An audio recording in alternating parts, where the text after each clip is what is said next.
Eu sou muito solidária às famílias e o sofrimento é muito grande, gente. Chegam tantas famílias culpadíssimas. Onde foi que eu errei? O que é que causou isso no meu filho? Nenhum cérebro nasce e vai passar pela vida e vai morrer da mesma forma. Pensa, ninguém vai ficar bom de uma contusão em 2 dias.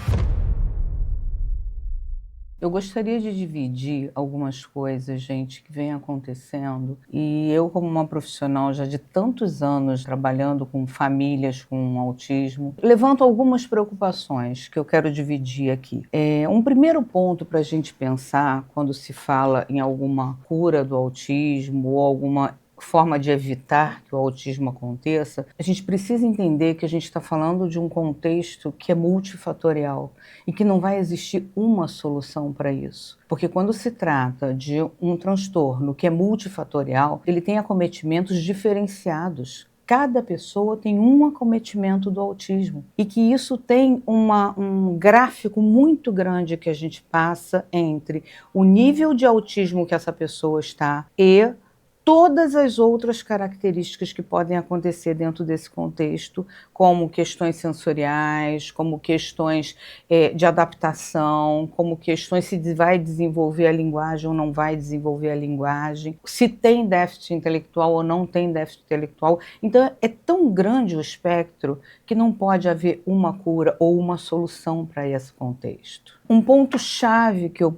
penso e que me fez muito refletir nesses últimos dias foi como é que as famílias recebem tudo isso. Como é que uma família recebe as autoridades de uma maneira geral, autoridades governamentais ou autoridades dentro da internet, que hoje nós temos muitas autoridades dentro da internet, colocando de maneira um pouco simplista a forma como se tem soluções para o autismo. É claro que é uma questão do ser humano, uma tentativa e uma busca por alguma coisa um pouco mágica, um pouco de solução rápida, mas isso não vai acontecer, gente. Isso é trabalho, isso é cientificamente estudado, trabalhado há muitas e muitas décadas. Então tem muitas pessoas debruçadas nisso. Tem pessoas como eu, por exemplo, que há mais de 35 anos debruçada em buscar sempre uma melhor qualidade para trabalhar o que é o outro ponto que eu quero falar com vocês, que é a neuroplasticidade.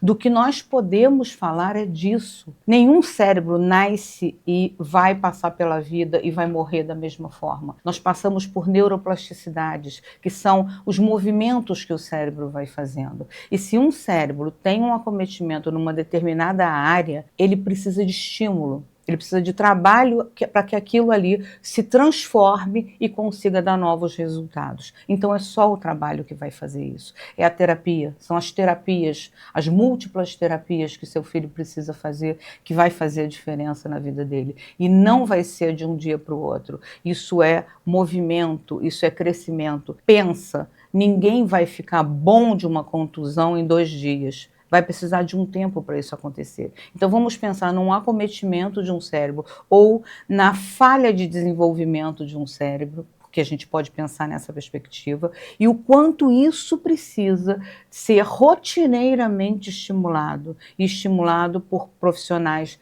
que são competentes e que são da área. Agora, para as famílias eu também digo, todo profissional tem que orientar vocês como família a como seguir. Uma criança fica com o terapeuta durante algumas horas. E sim, o terapeuta se apropria daquele contexto que é a especialidade dele, do desenvolvimento da sua criança, mas ele precisa orientar você como seguir isso, como dar o segundo passo e o passo do dia a dia, porque é nisso que a gente vai de verdade encontrar um movimento e um crescimento dentro da neuroplasticidade. Eu sou muito solidária às famílias, inclusive porque eu recebo muito de perto famílias, e o sofrimento é muito grande, gente, muito, quando se coloca de maneira tão simplória as questões que essas pessoas estão vivendo. Não é simples ter autismo, não é simples ter um filho com autismo, não é festivo ter autismo. A questão é como a coisa se dissemina, né? Porque eu imagino que também é para a pessoa nível 1, sobretudo, ou até mesmo para uma pessoa nível 2 ou nível 3, onde chegam tantas famílias culpadíssimas. Onde foi que eu errei? O que é que causou isso no meu filho? E compreender que isso é um transtorno do neurodesenvolvimento e que precisa de tratamento, claro que alivia a família, claro que isso dá um novo norte para a família, de que isso não é uma culpa do comportamento dos pais, né? Ou que essa pessoa não é dessa forma porque ela escolheu ser dessa forma. Ela tem dificuldades importantes e sérias que trazem ela a essa condição. É óbvio que detectar isso traz um alívio para as pessoas, mas isso não quer dizer que é uma festividade esse momento. Então, assim, o que eu penso de verdade é que as autoridades governamentais e da internet precisam ter um pouco de cuidado na forma como vão fazer.